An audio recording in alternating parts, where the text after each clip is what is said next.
Français veulent rester libres, à m'écouter et à me suivre.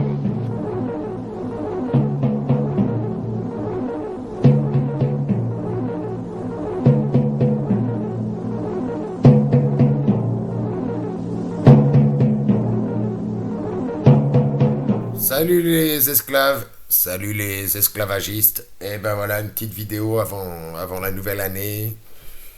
Bon Noël à tous. Si les vidéos vous plaisent, mettez un doigt. Si elles vous plaisent pas, ben mettez quand même un doigt. Je vous emmerde. Quelque part, je fais ce que je veux. Hein, c'est mes vidéos. Voilà, petite réaction sur l'actualité autour de Zemmour et Tanguy et autres. Et puis, réaction aussi par rapport à un petit coup de fil que j'ai eu avec un ami français, voilà, qui m'a dit, mais il faut que tu comprennes, les étrangers qui viennent en France veulent plus être français. Je les comprends, je les comprends. Et je lui ai expliqué pourquoi. C'est parti. Donc voilà, être français, c'est ça. C'est toutes ces photos qui défilent. Être français, c'est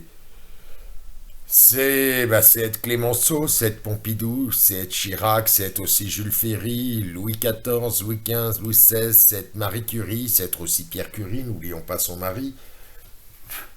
C'est être tous ces gens-là, être français. C'est Zola, être français. C'est J'accuse, c'est Camus. C'est tous ces noms dont pas un n'a été oublié depuis le temps. De Jean-Jacques Rousseau à Gainsbourg, en passant par Coco Chanel, Bourvil ou Gustave Eiffel, tous sont là, tous sont présents, ils font partie de cette histoire, l'histoire de France, la fabuleuse histoire de France. Ça, c'est être français. Donc je comprends beaucoup d'étrangers avaient envie de ça à une époque, et je peux les comprendre. C'était glorieux, c'était glorifiant, c'était généreux. Lire La Fontaine, voilà, regarder Renoir, tout ça c'était bien. Être Louis XIII de Champagne, c'était fabuleux. Voilà. Lire Corneille, Rimbaud, c'était bien aussi. Robespierre, un peu moins, mais bon, ça c'est mon goût perso. Quelque part, je fais ce que je veux.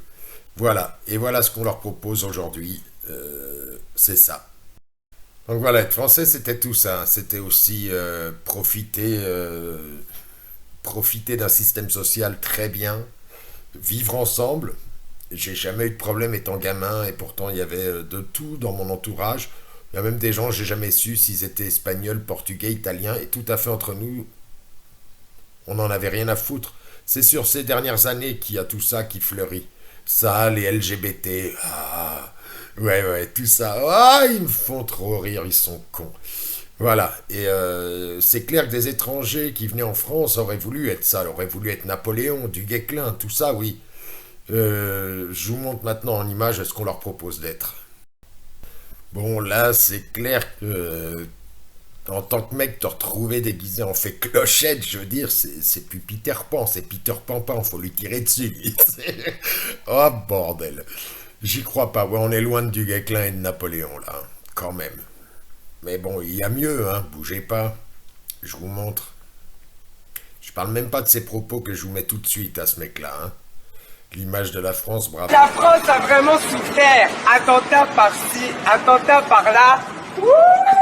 Bon, bah, Bilalette, écoute, rire de la France, le pire attentat perpétré en France, pour l'instant, c'est ta tronche, quoi. Te pointe pas au bled habillé comme ça. Ah, je te jure, là, ils vont t'apprendre le deltaplane sans delta, quoi. Tu vas nous faire une maille bante. Si, c'est comme ça qu'ils font avec les mecs comme toi. Bon courage à toi. Continue de rire. Le malaise, ce sont les chiffres qui disent que les Noirs, les Arabes, les Asiatiques à l'écran sont surreprésentés dans les rôles à caractère négatif. Le malaise, c'est pas une actrice qui vient dénoncer ça sur la scène des Césars.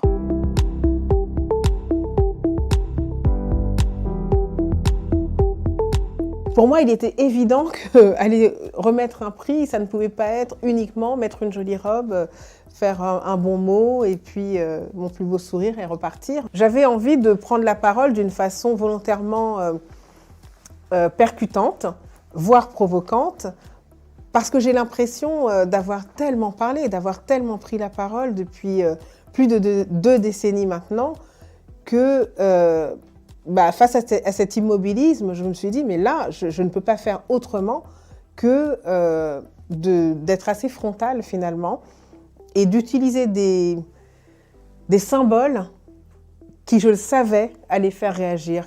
À chaque fois que je me retrouve comme ça dans une grande réunion du métier, je ne peux pas m'empêcher. C'est plus fort que moi, je ne peux pas m'empêcher de compter le nombre de noirs dans la salle. Oh là là, Aïssa, mais qu'est-ce que tu me dis? Qu'est-ce que tu me dis? D'après les statistiques, il n'y a pas de statistiques en France, tu le sais. Personne n'en veut. Surtout pas toi, féministe, etc. Mais je te comprends, hein, moi, dès que je vais en Chine, je compte le nombre de blancs, il n'y en a pas des masses. Quand je vais en Afrique, la même chose. Quand je vais en tôle, la même chose. Tiens, dès que je suis en tôle, je compte... pareil, oh, tu me tues. Allez, je vais te mettre 2-3 affiches de films et tu me dis combien il y a de blancs dessus, d'accord? Allez, on se lance.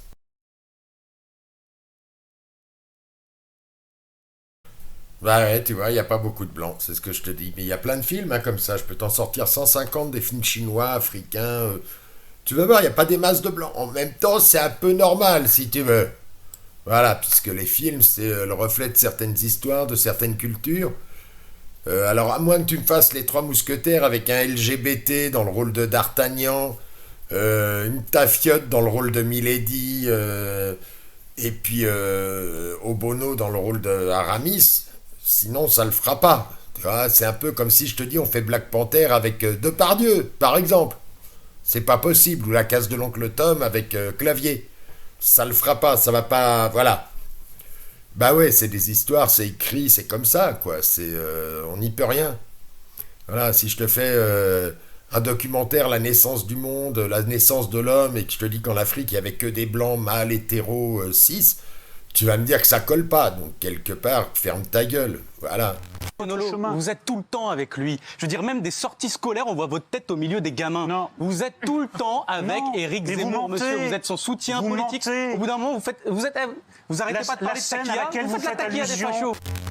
C'est triste de voir le virage qu'il a pu prendre ces dernières années. Triste, mais pas très étonnant. Oui, quand je dis triste, c'est comme tu le disais, c'est que c'est le journaliste, le chroniqueur, on ne sait plus ce qu'il est, d'extrême gauche, mais qui vient valider en fait un discours raciste. C'est ça qui est gênant. Il valide en permanence, il laisse passer énormément de choses. Et cette caution de gauche permet de dire qu'en fait...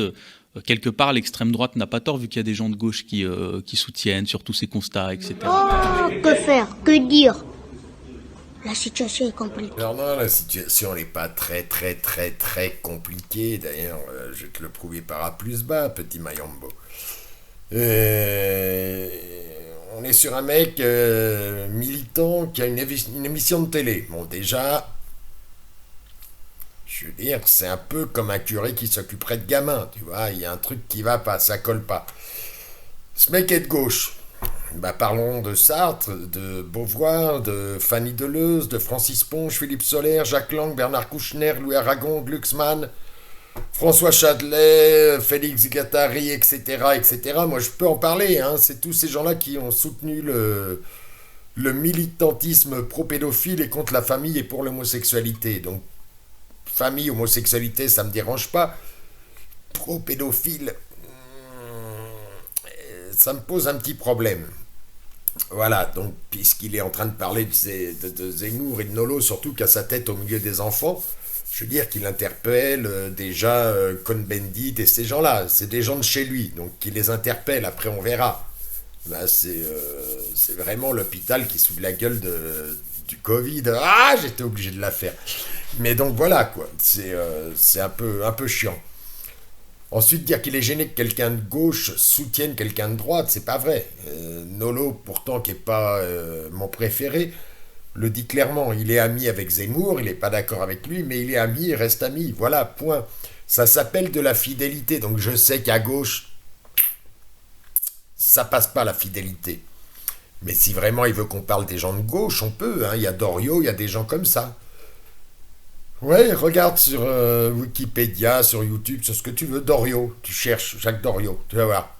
Je pense qu'il faudrait déjà que la gauche nettoie son trou du cul avant de dire que ça sent trop la merde, quoi. Voilà, c'est pas plus compliqué que ça. Allez, on continue.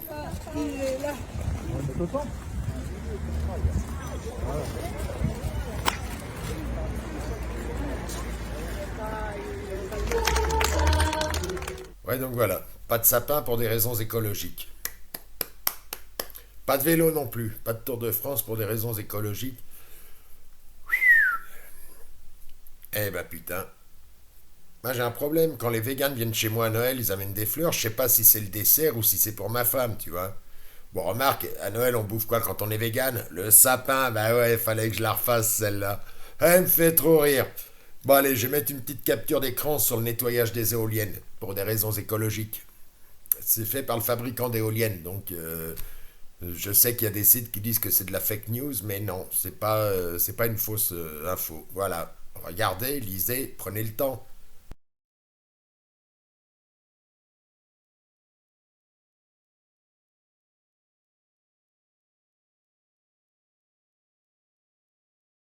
Bon alors comme sapin de Noël, j'avais pensé à autre chose qui serait un peu écologique, puisque c'est du plastique, ça dure dans le temps.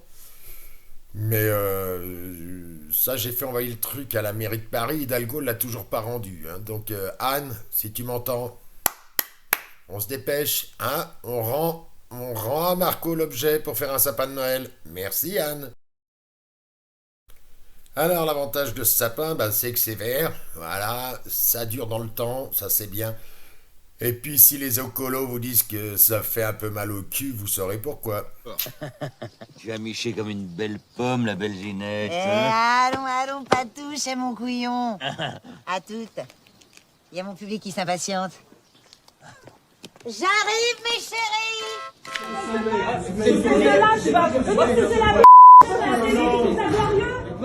Non, vraiment, je préfère vous laisser. Je vous laisse avec vos problèmes. Parce que s'il s'agit de réfléchir toujours à penser à vous, non. Ouais, bah je crois qu'il a tout dit, petit Mayombo, faut les laisser avec leurs problèmes. Bon, ben, je vous mets une dernière série de photos que je vous avais quand même un petit peu promis. Voilà, c'est tout ce qu'on peut devenir en France pour pas être du Guesclin, pour pas être Louis XIV, Louis XV, pour pas être Verlaine ou Rimbaud, voilà. Vous avez le choix, ça, ou alors ce que je vais vous mettre là. Je vous souhaite un joyeux Noël, de bonnes fêtes de fin d'année. Abonnez-vous, partagez, abonnez-vous. Et si vraiment vous n'avez pas envie, bah faites-le quand même, voilà. Et qu'est-ce que vous branlez encore là, me regardez, alors que c'est Noël bientôt? Putain, vous avez rien d'autre à branler? Allez au boulot. Bonne fête à tous.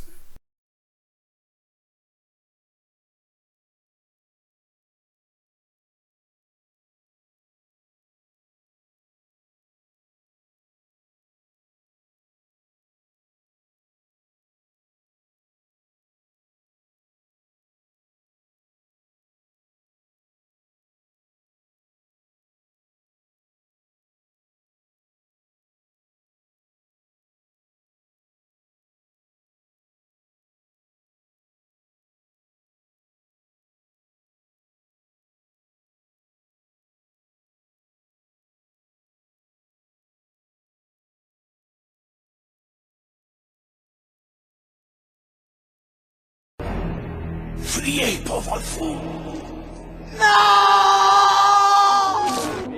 Les Français veulent rester libres, à m'écouter et à me suivre.